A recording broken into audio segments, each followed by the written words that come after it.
বলেই ফোনটা রেখে দিল। কি হয়েছে? সানা ইমিডিয়েট বাড়ি যেতে বলল। এরপর আরু আরিশকে সবটা বলল।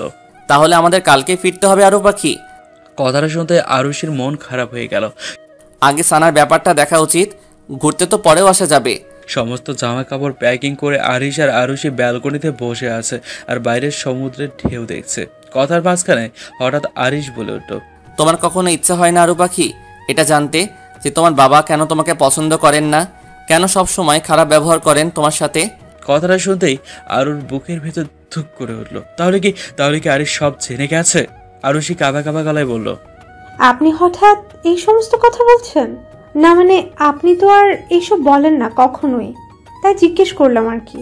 আসলে তা না, আমি এটাই ভাবি যে কেন উনি তোমার সাথে এমন করেন। এটা আমার কাছে অনেক বড় একটা প্রশ্ন, আমি উত্তরটা জানতে চাই।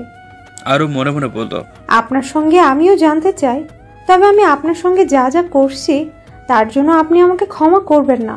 তবে যা খুশি হয়ে যাক আরু পাখি, এটা মনে রেখো যে কখনো আমার থেকে তোমাকে আলাদা হতে দেব না।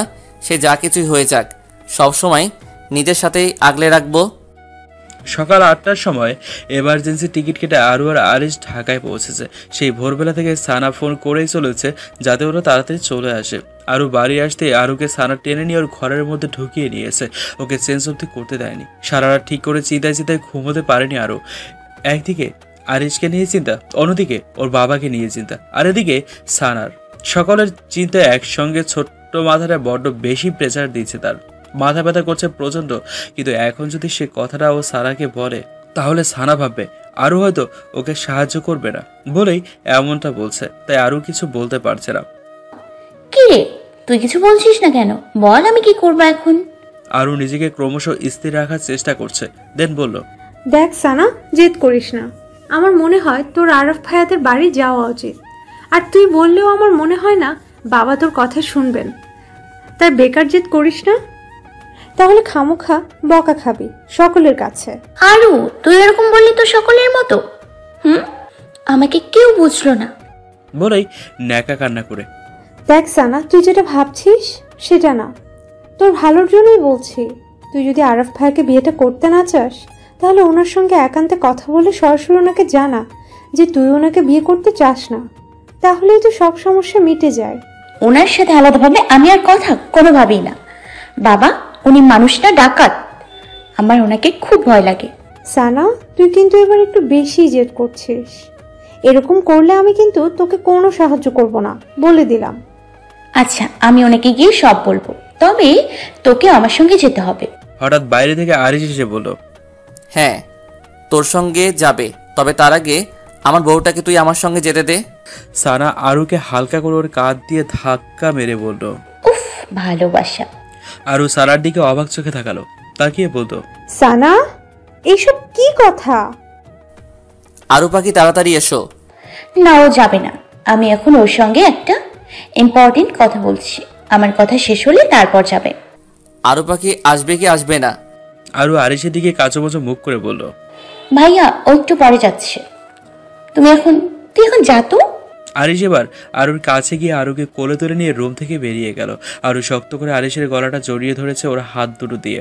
অনেক ভরসা করে এই মানুষটাকে অনেক বেশি ভরসা করে, জানে যে কখনো তাকে ছেড়ে যাবে না। মাঝে মাঝে ওর খুব ইচ্ছে হয় আরিশকে ভালোবাসতে, তবে কোথাও যেন একটা দ্বিধা বোধ কাজ করে।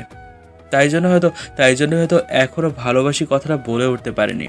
ভালোবাসা শব্দটা নিয়ে ওর মনে কিঞ্চিত একটু সন্দেহ আছে, কারণ সত্যি কি এই কদিনে এই মানুষের প্রতি ভালোবাসা সম্ভব?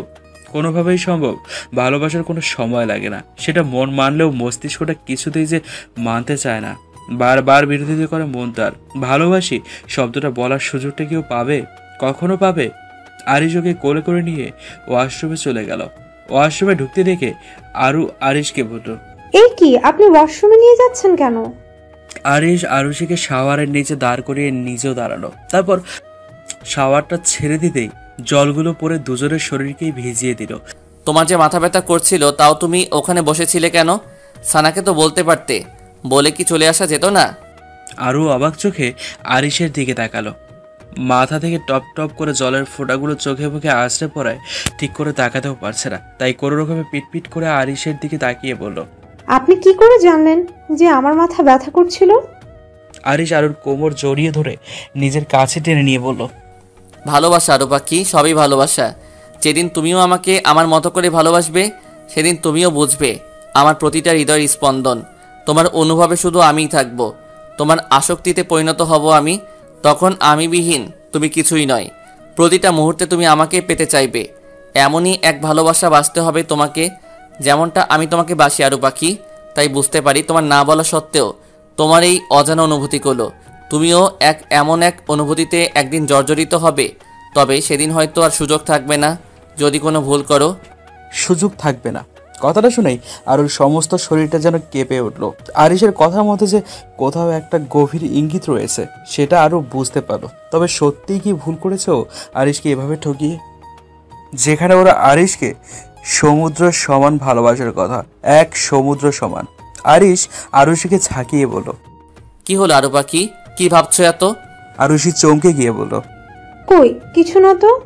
আরিশ আরুষিকে জড়িয়ে ধরে বলতে লাগলো, সারা জীবন এভাবেই ভালোবাসবো তোমাকে। সেদিন হয়তো তুমিও আমার অনুভূতিগুলো বুঝতে পারবে। আরুষি আরিশের বুকে মাথা রেখে মনে মনে বলতে লাগলো, সত্যি কি সেই দিন আসবে, নাকি সবকিছু হওয়ার আগেই শেষ হয়ে যাবে? ওরা রেডি হয়ে আরবদের বাসায় চলে গেছে। সানা একটা লাল রঙের 3 পিস পরেছে আর আরও একটা সবুজ রঙের শাড়ি পরেছে। সঙ্গে আরিশের পছন্দ করে দেওয়া ম্যাচিং করা জুয়েলারি আর লিপস্টিক তো আছেই। সব মিলিয়ে অফ শরীর থেকে কম লাগছে না ওকে। আরিশও আরুর সঙ্গে ম্যাচিং করে একটা সবুজ রঙের পাঞ্জাবি, হাতে কালো ব্র্যান্ডের ঘড়ি আর চুলগুলোতে সামান্য জেল দিয়েছে।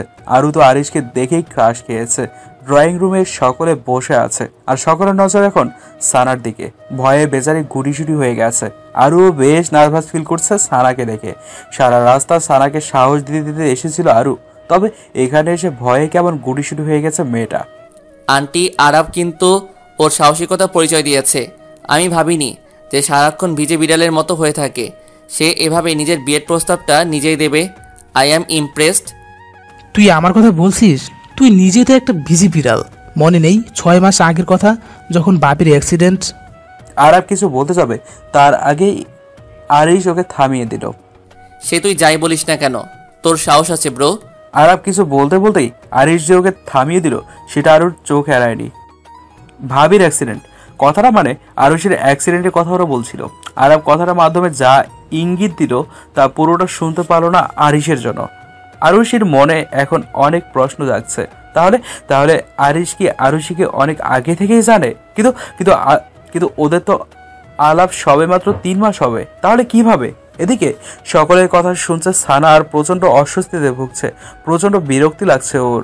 তাড়াতাড়ি বাড়ি যেতে পারলেই বাঁচে। সানা আরুকে সামান্য খোঁচা দিয়ে বলল, আরু আমার একটা ব্যবস্থা কর না। আমি আর কতক্ষণ বসে থাকবো? আর ভাইয়াকে দেখ আমার বিয়ে ভাঙতে এসে আরো উল্টো জোড়া লাগিয়ে দিচ্ছে। বাড়ি যাই, ওকে দেখাচ্ছি মজা। আমি ব্যবস্থা করছি, তার আগে নিজে একটু নর্মাল হ। কেমন আনইজি লাগছে তোকে দেখতে। সকলের কথার মাঝখানে হঠাৎ আরু বলে উঠল, আন্টি আমার মনে হয় আরব ভাই আর সানার একান্ত কিছু কথা থাকতেও পারে, তাই ওদের একটু ফ্রি স্পেস দিলে ভালো হতো। আরবের মুখে একটা ডেভিল হাসি। তা দেখেই সানার গলা শুকিয়ে আসছে। একেই আরবের বাড়িতে এসেছে, তাই আরবের জোরটাও বেশি। তার উপর আবার দুজন একই সঙ্গে আলাদা কথা বলবে। এতদিন আরবকে যা যা বলে অপমান করেছে, আজকে যদি আরব তার প্রতিশোধ নেয় তখনও কি করবে ও? চেঁচামেচি করে হাঙ্গামা করলেও খারাপ দেখায়। তাই নিজেকে যথেষ্ট স্থির রেখে কাজগুলো করতে হবে। আসার আগে আরু ওকে যা যা শিখিয়ে দিয়েছিল সমস্ত লাইনগুলো একবার মনে করে নিচ্ছিল সানা। একবার করে মনে করে নিচ্ছিল সানা। কোনো একটা লাইন ভুল হলেই মুশকিল। মনে মনে আরুকে হাজারটা থ্যাঙ্কস জানাচ্ছে সানা। কারণ আরু যে স্ক্রিপ্টটা ওকে বলতে বলেছে তা যদি যে কাউকে শোনানো হয় তাহলে সে বিয়ে ভেঙে দিতে অবশ্যম্ভাবী। আরবের সাথে পা টিপে টিপে সানাও আরবের ঘরে গেল। হ্যাঁ শুনলাম তোমার নাকি আমাদের বিয়েটা নিয়ে কোনো কথা আছে, তা বলো। আরাম করে সোফাতে বসে বলতে লাগলো আরব। সানা দাঁড়িয়ে আছে, আরবের পাশে বসার সাহসটুকু পাচ্ছে না সে। দাঁড়িয়ে আছো কেন? বসো। নাকি আমাদের পাশে বসতে ভয় পাচ্ছ? না না, ভয় পাবো কেন? আমার ভালো লাগছে তাই আমি দাঁড়িয়ে আছি। আপনার কোনো সমস্যা? আরাফ ডোন্ট কেয়ার ভাব নিয়ে বলল। না সমস্যা নেই, তবে চোখের সামনে একটা অবাগিনী নারী দাঁড়িয়ে থাকবে সেটা আমার সহ্য হয় না। বলেই মুখ টিপে হাসতে লাগলো। সানার এই মুহূর্তে আরাফের প্রতি প্রচণ্ড রাগ হচ্ছে, তবুও নিজেকে সংযত করে নিচ্ছে, না হলে যে আরুর বলা স্ক্রিপ্টগুলো ভুলে যাবে ও। আচ্ছা সে যাই হোক, তুমি কিছু বলবে বলছিলে। সানা একটু গলা পরিষ্কার করে নিয়ে বলল, বলছিলাম যে আমি আপনাকে বিয়ে করতে পারবো না, তার কারণ। এটুকু বলে সারা পরের লাইনটা কি আছে ভুলে গেছে, তাই থেমে গেল মাঝ পথে। হ্যাঁ কি বলো? সানা মনে মনে বলছে। দূর, লাইনটা যে এখন আর মনে পড়ছে না। কি হলো বলো? সানার কাছামাঝি মুখ করে দাঁড়িয়ে আছে, পরের লাইনটা কোনোভাবেই মনে করতে পারছে না সে। কিন্তু কিন্তু কিছু একটা তো বলতেই হবে। আর একটু জোরেই বলো। কি হলো বলছো না কেন? চুপ করে আছো কেন? সানার এবার স্ক্রিপ্টটা মনে পড়ে গেল, তাই আনন্দে জোরে চেঁচিয়ে বলে উঠল সে। হ্যাঁ মনে পড়েছে, নন ভার্জিন। সানার কথা শুনে আরাফ সামান্য ভ্রু কুঁচকে তাকালো। আসলে আসলে ভার্জিন শব্দটার অর্থ সানা জানে, তবে গভীরভাবে ব্যাপারটা নিয়ে কখনো ভেবে দেখেনি বলে এর সম্বন্ধে বেশ কিছু আইডিয়াও নেই। তাই আরও যা শিখিয়েছে তাড়াহুড়োতে সেটুকুই বলেছে। আরাফ এবার উঠে দাঁড়িয়ে সামান্য বাঁকা চোখে তাকালো do you have any idea what are you saying? সানার দিকে। উত্তেজিত হয়ে বলল আরাফ। সানার মনে মনে লাড্ডু ফুটছে। ও ভাবছে আরাফ হয়তো ওর কথা বিশ্বাস করে নিয়েছে, কিন্তু যতক্ষণে ও ভাবছিল ততক্ষণে আরাফ সানাকে কাছে টেনে নিয়ে সানার ঠোঁট দুটো দখল করে নিয়েছে। আর সানা আরাফের থেকে কোনোভাবেই নিজেকে ছাড়াতেই পারছে না। কিছুক্ষণ পর আরাফ নিজে থেকেই সানাকে ছেড়ে দিল। এক হাতে পাঞ্জাবির হাতারা দিয়ে ঠোঁটটা মুছে নিয়ে আরাফ বলল, নাও এবার তুমি নাও ভার্জিন। সানা চোখ বড় বড় করে আরাফের দিকে তাকিয়ে আছে। ওর কিছুতেই বিশ্বাস হচ্ছে না আরাফের কথা। তাহলে কি আরাফ যা বলছে তা কি সত্যি? আপনি সব কি ভুলভাল বলছেন? আমি যা বলছি তা ঠিক বলছি। তুমি জানো না যে কিস করলে সব মেয়েরা নন ভার্জিন হয়ে যায়? আরে ওই নিব্বানিপির ভিডিওগুলো দেখো তো নাকি? কি করলে আর তুমি সারা জীবনে? সানা আরাফের কথা বিশ্বাস করে নিয়েছে। কি বলবে এখন কোনো ভাষাই পাচ্ছে না সে। নিজে আরাফকে ফাঁসাতে এসে নিজেই ফেসে গেল। এখন যদি অন্য কোনো ছেলে জানে তুমি নন ভার্জিন, তাহলে কিন্তু কেউ তোমাকে বিয়ে করবে না। আমি ছাড়া এবার দেখো তুমি কি করবে। না, আপনি মিথ্যে বলছেন, এসব হতে পারে না। বিশ্বাস না হলে তোমার ভাবিকে জিজ্ঞেস করো। চোখ মেরে চলে গেল আরাফ। সানা আহাম্মকের মতো দাঁড়িয়ে রয়েছে, হিতে বিপরীত হয়ে গেল। এবার কি হবে? ছাদে দাঁড়িয়ে সমস্ত পায়রাগুলোকে দূর থেকে দাঁড়িয়ে দেখছে আরু। সবগুলো সাদা রঙের পায়রা, এক অপূর্ব সুন্দর একটা দৃশ্য। আরিশ পিছন থেকে এসে আরুকে জড়িয়ে ধরলো, তারপর বলল, সামনে কেন এগিয়ে যাচ্ছ না আরু পাখি? সৌন্দর্যকে সবসময় দূর থেকে উপভোগ করাই ভালো, কাছে গেলে যে সৌন্দর্য ফুরিয়ে যায়। আরিশ আরুকে নিজের দিকে ফেরালো। তারপর আরুষির কপালে একটা ভালোবাসার পরশ এঁকে বলতে লাগলো, কিন্তু তোমার সৌন্দর্য কখনো আমার কাছে ফিকে হয়ে যাবে না।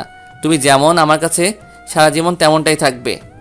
বড্ড ভয় লাগে সমস্ত দূরত্বটাকে সরিয়ে দিয়ে একান্তে কাছে পেয়ে ভালোবাসতে। যদি ভালোবাসা ফুরিয়ে যায়? আরিশ আরুষের কথা শুনে হেসে আরুষির হাতটা ধরে সামনে এগিয়ে গেল। এগিয়ে যেতেই সমস্ত পায়রাগুলো ছাদ ভেঙে বিচ্ছিন্ন হয়ে উড়ে গেল। সমস্ত কিছু যদি তুমি প্রকৃতির সঙ্গে তুলনা করো তাহলে সেটা সবসময় যে বাস্তব জীবনে সত্য হবে সেটা কোনো কথা নয়, আবার তা যে মিথ্যা হবে তাও নয়।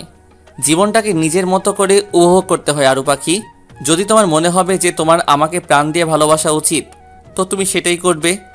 ভালোবাসা দেখানোর জন্য বাহ্যিক কোনো কারণের প্রয়োজন হয় না।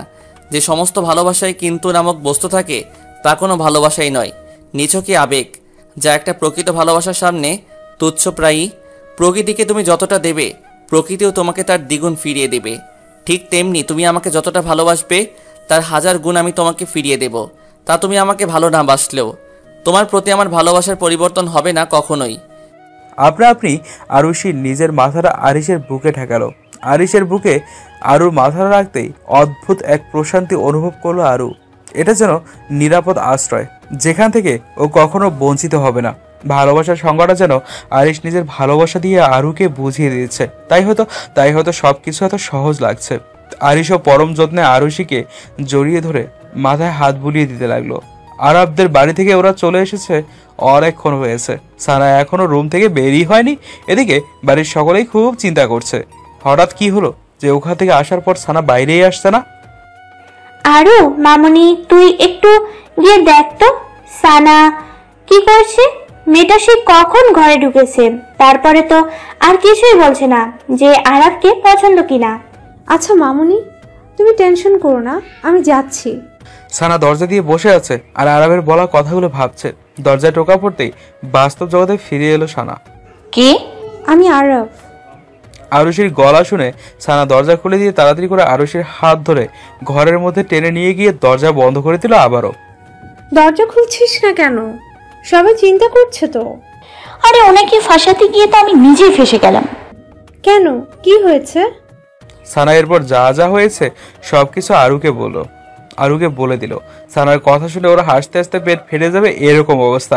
সানার কথা শুনে যা বুঝেছে যে সত্যি ও আরাব ভাইয়ের কথা বিশ্বাস করেছে। কি রে, তুই হাসছিস কেন? বল, উনি সত্যি বলেছে নাকি মিথ্যা? যা বলেছেন একদম সত্যি বলেছেন। একটু সিরিয়াস হয়ে বললো, কারণ এটাই একমাত্র পথ সানাকে মানানোর। আরব যথেষ্ট ভালো একটা ছেলে, তা সকলেই জানেন। তাই আরব সানার কখনো অযত্ন করবে না, আর বিয়েটা হলে সানা খুশিই থাকবে। তা এখন না বুঝলেও পরে ও ঠিকই বুঝতে পারবে। সানার ন্যাকা কান্না করে বলে উঠলো, আমার ওনাকে বিয়ে করা ছাড়া আর কোনো গতি নেই। তাহলে আমার ক্রাশের কি হবে? আরও চোখ বড় বড় করে বললো, তোর আবার ক্রাশ কে? কলেজের তুষার স্যার। হ্যালো বন্ধুরা, যারা যারা আমাদেরকে ভালোবাসেন তারা সবাই প্লিজ ফেসবুকে গিয়ে আমাদের নীলস ডায়েরি ফেসবুক পেজটাকে ফলো করে আসবেন। প্লিজ প্লিজ আমাদের সাথে কথা বলতে চাইলে ফেসবুকে গিয়ে আমাদের নীলস ডায়েরি ফেসবুক পেজে ফলো দিয়ে পেজে মেসেজ করবেন, অবশ্যই রিপ্লাই দেব ইনশাআল্লাহ।